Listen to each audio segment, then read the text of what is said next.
Is Shikha Srivastava from mathematics farm. आज हम लोग क्या पढ़ेंगे? आज हम लोग class 6 chapter 7 that is fractions में ट्राई दिस प्रॉब्लम सॉल्व करेंगे, जो कि पेज नंबर 112 पर गिवन है। और ये मैं अपडेटेड एनसीईआरटी सिलेबस 2023 के अकॉर्डिंग आप लोगों को पढ़ा रही हूँ। First question is r1/3 and 2/7, 2/5 and 2/7, 2/9 and 6/27 equivalent. Question कह रहा है कि ये जो पेयर ऑफ फ्रैक्शंस गिवन है, क्या ये इक्विवेलेंट है? इक्विवेलेंट फ्रैक्शन कौन से फ्रैक्शंस होते हैं? तो इक्विवेलेंट फ्रैक्शंस वो फ्रैक्शंस होते हैं जिनकी वैल्यू इक्वल होती है। तो हमें यहाँ पे देखना है कि कौन से पेयर ऑफ फ्रैक्शन की वैल्यू इक्वल है। मींस हमें पेयर ऑफ फ्रैक्शंस को कंपेयर करना है। कंपेयर करने के लिए हम सबसे पहले क्या करेंगे? डिनोमिनेटर को सेम बनाएंगे। जब डिनोमिनेटर सेम बन जाएगा तो हम फ्रैक्शंस को कंपेयर कर सकते हैं। तो चलिए डिनोमिनेटर सेम बनाते हैं, 1/3 and 2/7। हमें चेक करना है कि क्या ये फ्रैक्शंस इक्विवेलेंट है। तो हम सबसे पहले डिनोमिनेटर सेम बना रहे हैं कंपेयर करने के लिए, ठीक है। तो एलसीएम लेना पड़ेगा 3 और 7 का। Take LCM of 3 and 7। क्या होगा 3 और 7 का एलसीएम? दोनों प्राइम नंबर है तो दोनों का प्रोडक्ट होगा 3 7 या 21, ठीक है। अगर आपको इस तरीके से नहीं आता तो आप एलसीएम निकाल लीजिए 3 and 7 का। 3 1 जा 3 एंड देन 7 1 जा 7। एलसीएम कितना आ जाएगा? 3 into 7 is equals to 21, ठीक है। अब दोनों का डिनोमिनेटर 21 बनाना है। 1/3 इसका डिनोमिनेटर 21 कैसे बनेगा? जब आप 3 में 7 का मल्टीप्लाई करोगे, नीचे मल्टीप्लाई किया तो ऊपर भी 7 से मल्टीप्लाई करना पड़ेगा, क्योंकि हम इसका इक्विवेलेंट फ्रैक्शन लिख रहे हैं, ठीक है। तो 7 1 जा 7 एंड 7 3 जा 21। 1/3 का इक्विवेलेंट फ्रैक्शन आ गया 7/21। अब 2/7 का इक्विवेलेंट फ्रैक्शन बताइए जिसका डिनोमिनेटर 21 हो। तो इसको किससे मल्टीप्लाई करना पड़ेगा? 7 में 3 से मल्टीप्लाई करना पड़ेगा। नीचे 3 से किया तो ऊपर भी 3 से मल्टीप्लाई करना पड़ेगा। 3 2 जा 6 एंड 7 3 जा 21। तो 2/7 का इक्विवेलेंट फ्रैक्शन है 6/21। अब आप इसको कंपेयर कर सकते हैं। देखिए ये वाला फ्रैक्शन है 7/21 और ये वाला फ्रैक्शन है 6/21। तो दोनों इक्वल तो है नहीं। 7/21 जो है वो ग्रेटर देन है 6/21 से। जब डिनोमिनेटर सेम होता है तो जिस फ्रैक्शन का न्यूमरेटर बड़ा होता है वो फ्रैक्शन बड़ा होता है, ठीक है। तो 7/21 is greater than 6/21। Means 7/21 means 1/3 है ना। 1/3 इज ग्रेटर देन 2/7। जो 1/3 है वो 2/7 से बड़ा है।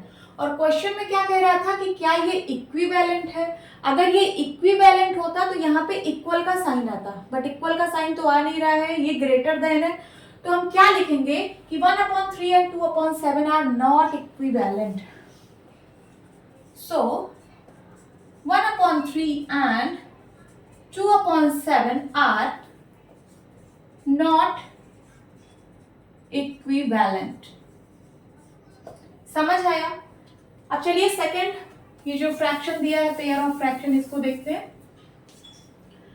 2/5 एंड 2/7।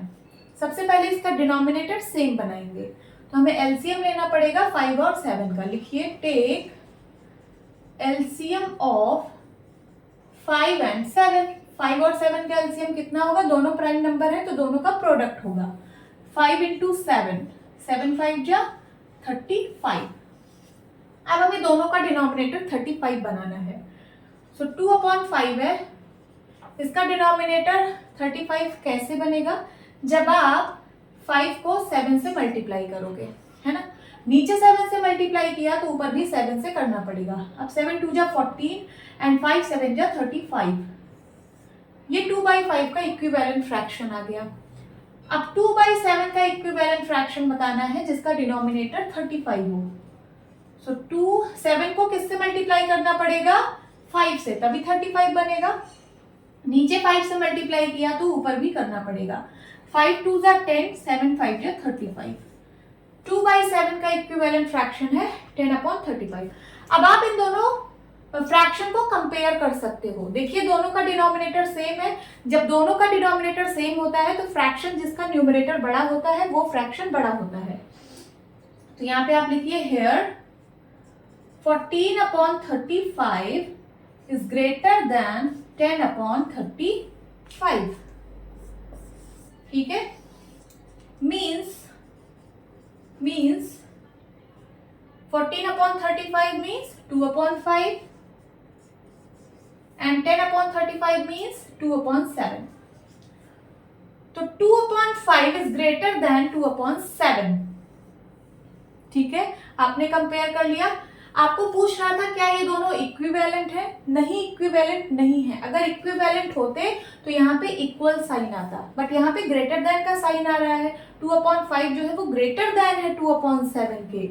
ठीक है, तो आप क्या लिखोगे? So 2/5 and 2/7 are not equivalent fractions. लिख दीजिए so 2/5 and 2/7 are not equivalent. ठीक है, थर्ड वाला पेयर देखते हैं।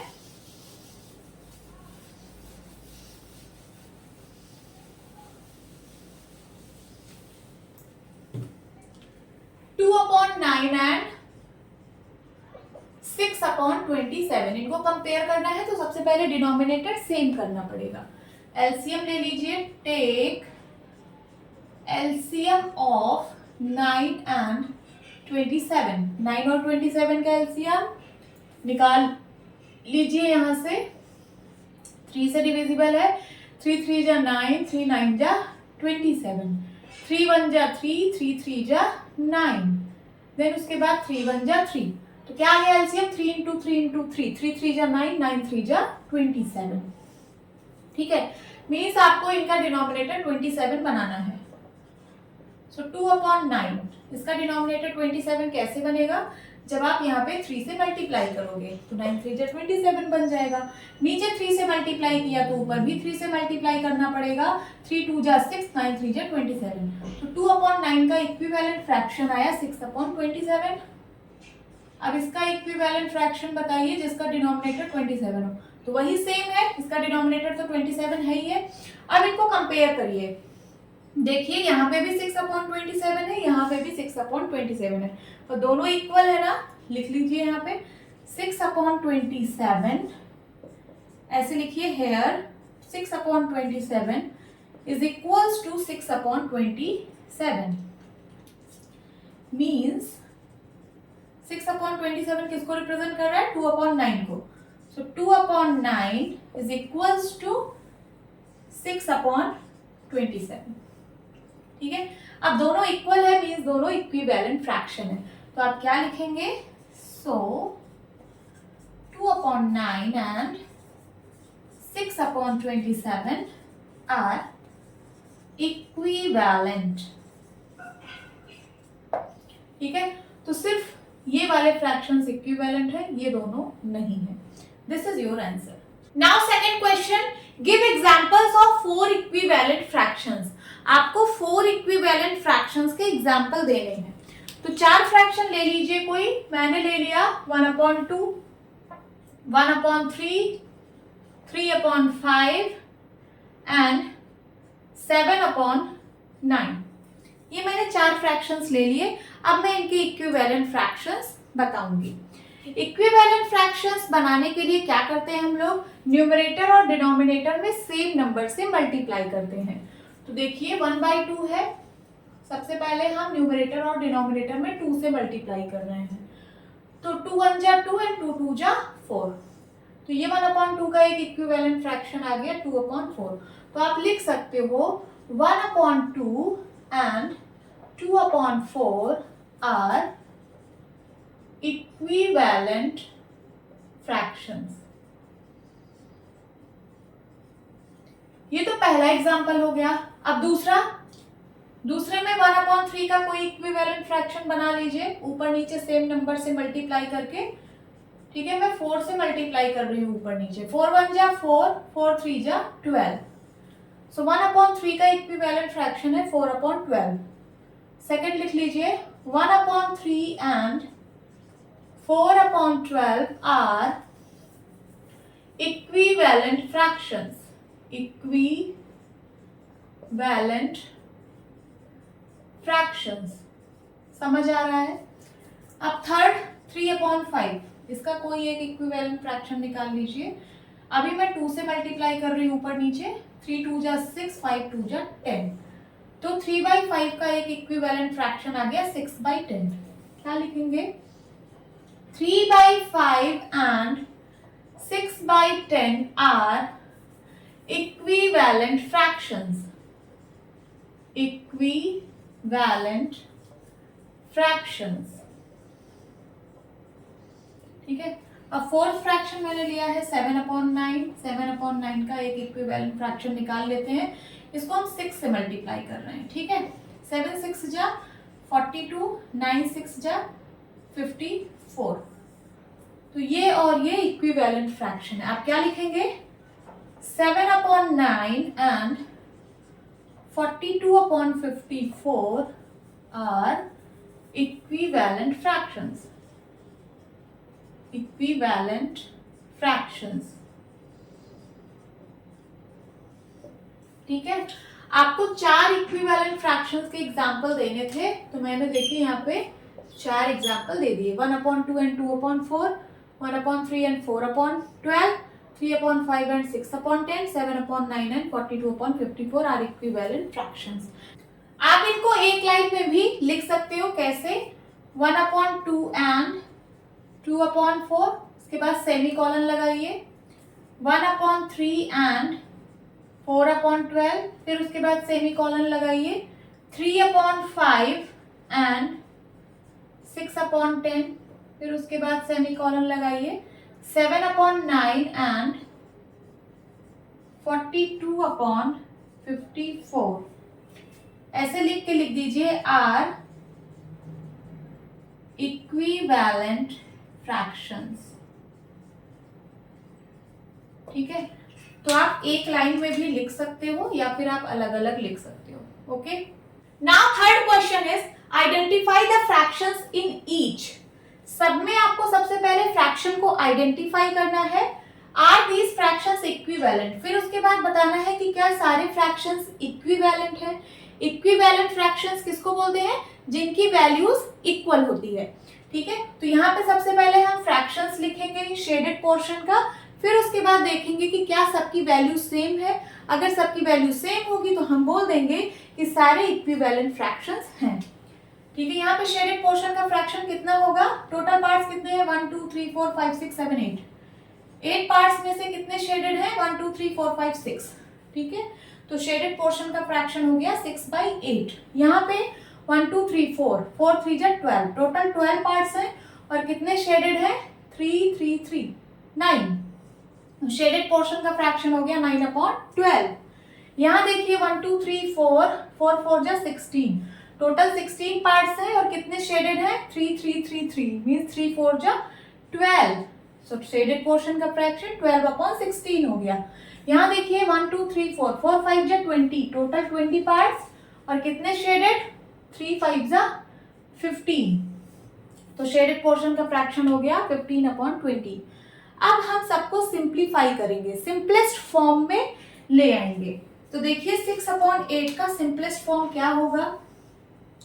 इन दोनों का कॉमन फैक्टर 2 है, 2 से कटेगा, 2 से काटिए, 2 3 जा 6, 2 4 जा 8, ठीक है। सो 6/8 का इक्विवेलेंट फ्रैक्शन आया 3/4।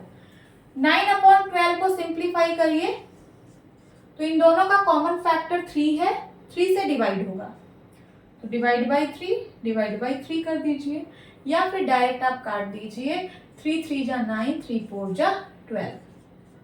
इसका इक्विवेलेंट फ्रैक्शन क्या आ गया? 3/4। अब 12/16 को सिंप्लीफाई करिए, इन दोनों का कॉमन फैक्टर 4 है तो 4 से डिवाइड होगा। 4 3 जा 12, 4 4 जा 16, तो इसका इक्विवेलेंट फ्रैक्शन आ गया 3/4। 15/20 को सिंप्लीफाई करिए, 5 से डिविजिबल है, 5 3 जा 15, 5 4 जा 20। इसका इक्विवेलेंट फ्रैक्शन आ गया 3/4। अब आप यहाँ पे देख रहे होंगे कि सारे फ्रैक्शंस की वैल्यू 3/4 आ रही है कि नहीं?